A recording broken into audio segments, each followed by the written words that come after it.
What if I told you a single road could break the chains of a 100-year empire? What if I told you Burkina Faso, once trapped by invisible borders and colonial trade routes, is now building its own way out? This isn't just asphalt. This is resistance. This is strategy. This is sovereignty, paved by the will of the people. For decades, Burkina Faso has been landlocked, locked out of prosperity, locked into dependency. Every shipment, every export, every chance at progress had to pass through ports and pipelines controlled by someone else. Usually, France. But that era is ending. Under the bold leadership of Captain Ibrahim Traoré, a new road is rising. A $120 million corridor connecting Bobo-Dioulasso straight to the Atlantic through Côte d'Ivoire. It's not just about reaching a coastline, it's about rewriting the map of Africa on our terms. This is the story of the road that broke the chains, and why it may just change everything you thought you knew about power, development, and freedom in West Africa. For most of its post-colonial history, Burkina Faso has not just been landlocked, it has been land-trapped. On the map, it looks simple, a nation without a coastline. But in reality, the borders were designed that way by colonial cartographers who never intended this country to move freely. To the west lies Côte d'Ivoire. To the south, Ghana and Togo. To the east, Benin. To the north, Mali. Each of these neighbors, once equally colonized, became gatekeepers. Not by choice, but by a system carefully preserved even after flags changed. Every bag of rice, every barrel of oil, every medical supply or school book, every ton of tomatoes or gold leaving Burkina Faso had to pass through customs, permits, fees, and ports, owned or influenced by foreign hands. And the cost wasn't just financial, it was psychological, strategic. It made a sovereign nation feel like a tenant in someone else's economic home. Worse still, the roads themselves told the story. The main highways from Ouagadougou to the border were never built to serve Burkinabe needs. They were designed to extract minerals to France, cotton to Europe, labor to wherever the empire needed it. When trucks broke down, there were no repair hubs. When floods hit, no detours existed. When farmers lost crops because the road to market took too long, no one came to fix it. For the people, these roads were veins of loss. For the powerful, they were pipelines of control. And so, for decades, Burkina Faso depended on others for transport, for trade, for time. Until now, a new generation of leadership grounded in Pan-African thought, rooted in the realities of rural hardship, decided, we will no longer wait for someone to pave the way. We will build it ourselves. In the heart of the West African drylands, where red earth meets stubborn resolve, a bold vision was born, a road that would not just carry goods, but carry the weight of independence itself. They call it a corridor, but in truth it's a declaration. The Bobo-Dioulasso to Côte d'Ivoire corridor is more than just a 340-kilometer stretch of road. It's a spine of sovereignty forged in asphalt, sweat, and strategy, backed by $120 million USD. This project didn't come from Paris or Washington. It came from within, envisioned by Captain Ibrahim Traoré's government, financed in part by regional partnerships and sovereign planning. And it began with one radical idea. What if our economy didn't depend on waiting for France to say, go Bobo-Dioulasso? Burkina Faso's second largest city sits at the crossroads of agriculture, trade, and culture. It's a city with bustling markets, vibrant music, and yet for decades, it remained cut off. Why? Because trucks carrying goods had to snake through potholed roads, wait for weeks at border posts, or pay inflated fees to foreign-controlled logistics companies. Because poor infrastructure wasn't an oversight, it was a design. But now, that design is being rewritten. This new highway corridor isn't just a faster way to move tomatoes or textiles, it's a strategic artery, connecting Burkina Faso directly to the port of San Pedro in Côte d'Ivoire, one of West Africa's most vital maritime gateways. That means Burkina Faso farmers can get their products to market quicker, small businesses can scale up their exports, and the nation's military and emergency logistics can respond faster than ever before. But it's also what this road doesn't do that makes it revolutionary. It doesn't go through colonial debt traps. It doesn't require French construction firms to skim 40% of the budget. It doesn't hire only foreign experts. Instead, local labor is leading the build. Regional construction companies, many Pan-African, are handling logistics. And women and youth training programs are tied directly to the project. This isn't just development, it's decolonized development. Every kilometer laid down creates employment.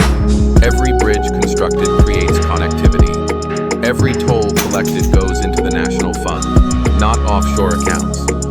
And unlike the ghost highways of foreign donors built, then abandoned, this corridor is maintained by Burkinabe hands, monitored by new satellite systems, and designed to withstand climate shocks like flooding and desertification. Let's not forget, roads aren't neutral. They decide who eats, who trades, who lives, and who waits. And for far too long, Africa has been told to wait for aid, for trade, for approval. Now, Burkina Faso is paving the road out of that wait, and the journey has only just begun. When we think of a road, we picture asphalt and dust. But here in the heart of Burkina Faso, this road is something more. It's a lifeline, a classroom, a battlefield, a dream. Let's start with the most obvious transformation: economics. Before the corridor, a farmer in Banfora might spend 3 days and half his profits just getting tomatoes to the border. By the time they reached the market, rotten, rejected, replaced by imports. Now that same farmer can load his produce at sunrise and have it in San Pedro's port before sunset. Fresh, local, competitive. This isn't just a boost for farmers. It's a revolution in how Burkina Faso participates in global trade. For the first time in decades, Burkina Faso products, not just raw materials, but value-added goods, are reaching foreign markets under Burkina Faso control. We're talking processed tomato paste, shea butter, cotton textiles, solar-powered equipment built by local engineers. This is economic sovereignty in motion, truck by truck, crate by crate. And then there's the human transformation. The corridor isn't just a road for goods. It's a network of opportunity. New towns are forming along the route with rest stops, logistics centers, and marketplaces that create jobs in construction, retail, vehicle maintenance, hospitality, security and surveillance. Women who once sold mangoes by the roadside now have formal stalls, shaded from the heat, connected to mobile banking systems, and part of a registered cooperative. Young men who once dreamed of migrating to Europe now earn stable income as machine operators, road engineers, and warehouse technicians. A generation once written off is now writing the blueprint, and the benefits go beyond economy and employment. They're personal, they're psychological. For decades, people in rural Burkina Faso were told, "You are too far, too small, too remote to matter." Now, with each rumbling truck that passes through their village, that message changes to, "You're connected, you're seen, you belong." Let's also talk about health and emergency response. Before the corridor, a woman in Nyangoloko facing a pregnancy emergency might travel 5 hours on unpaved roads to the nearest hospital. Now, emergency vehicles can take her to a regional clinic in under 90 minutes. Ambulances, supply chains for medicine, school buses, even disaster response teams, they all rely on infrastructure that works. And finally, the environmental angle. This corridor isn't being built the old way, the extractive way. TRAORE'S administration, in partnership with local engineers, has designed the project with rainwater drainage systems to prevent floods, tree planting campaigns along the route, erosion control terraces in hilly zones, use of local, climate-resilient materials to reduce carbon footprint. Even the rest stops are powered by solar mini-grids, designed to serve as charging hubs for future electric freight vehicles, because this isn't just a corridor for now, it's a corridor for what's next.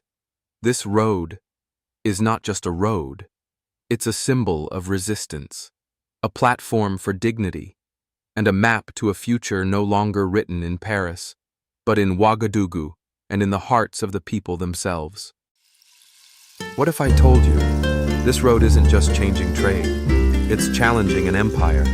For over a century, West Africa's infrastructure, its ports, its highways, its customs was designed with one goal: extract, export, and control. Not for Africans, but for Paris, London, Brussels. Ports faced outward, not inward. Roads ran to mines, not between villages. Railways connected resources to ships, not people to hospitals. It was never about building Africa. It was about bleeding Africa. And the Bobo-Ivory Coast corridor is disrupting that logic. Let's break it down. This road bypasses many of the old French-aligned trade routes through northern Côte d'Ivoire and Togo. Instead, it creates direct sovereignty pipelines.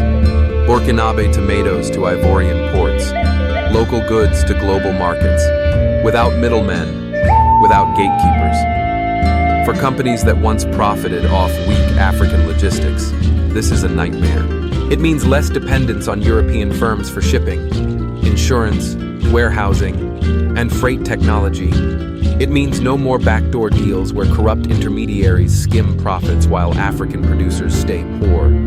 But it goes deeper than money. This road and the network of strategic projects surrounding it signals that Burkina Faso is breaking free from a larger system, a system of dependence, surveillance, and debt. The IMF is no longer setting the terms. The World Bank is no longer the only lender, and Paris is no longer the center of gravity. Instead, we see a multipolar world taking shape. This corridor is backed not just by Burkina Faso's own government, but by regional alliances, BRICS-aligned engineering firms, and African public banks. In other words, Africa is funding Africa, and that terrifies the old powers. Why? Because once infrastructure becomes sovereign, so does information flow, so does capital control, so does narrative power. That's why international media either ignore this project or reduce it to a footnote. But Burkinabe people know what's happening. They see the bulldozers, the newly paved roads, the trucks, the jobs, the pride, and they talk. From Ouagadougou to Bamako, from Niamey to Accra, the whispers are growing louder. If Burkina Faso can do this, why not us? And so this road becomes something larger. It becomes a signal, a spark. It says to every landlocked, neglected, disrespected nation, you are not trapped, you are not small. You are free to build your own future on your own terms. But freedom has a cost. Already, there are reports of external pressure to halt funding, of warnings from embassies, of attempts to discredit the engineering quality or environmental impact of the project. These are not technical concerns. They are political weapons, dressed in bureaucratic clothing. Because let's face it, a self-reliant Burkina Faso, linked to a rising Mali, connected to a newly sovereign Niger, and trading freely with coastal partners like Côte d'Ivoire. That's not just a new trade route. That's a new Africa, and it scares the old one. So the Bobo-Ivory Coast corridor is more than concrete and karma. It's a geopolitical statement, a line drawn in the dust that says, we will not be buried, we will be brilliant. Not every revolution starts with a gun. Some begin with a road grader, with a survey map, with a shovel in red earth. The Bobo-Dioulasso Ivory Coast corridor may not make headlines in New York or Paris, but in Ouagadougou, in Banfora, In the hearts of the people who walk these roads and live these lives, it is history unfolding beneath their feet. Let's remember what this project truly represents. A nation no longer waiting for outsiders to build what it needs. A people reconnecting village to village, farm to port, dream to possibility. A new kind of power, not military, but logistical, not imposed, but constructed from within. Where once there was isolation, there is now infrastructure. Where once there was silence, there is now the sound of movement. Where once there was extraction, there is now exchange. This is what sovereignty looks like in 4D. It is not flashy. It is not loud. It does not need to ask permission. It's simple. But this is just the beginning. This road is only one piece of a much larger vision. A continent connected not by colonial railways, but by sovereign highways. A generation empowered not by handouts, but by jobs, education, and digital tools. A people awakened to the quiet truth that freedom isn't given, it's built. And like all great roads, this one leads to more trade, more trust, more unity across the Sahel and beyond. But above all, it leads to dignity. Because when a nation decides to build itself not with borrowed blueprints, but with its own hands and heart, no empire, no sanction, no shadow can stop it. This is not just a story about Burkina Faso. It is a story about all of us who have ever been told to wait, to stay small, to remain landlocked, not just in geography, but in imagination. But no more. The road is built, the wheels are turning, and the future, for once, is on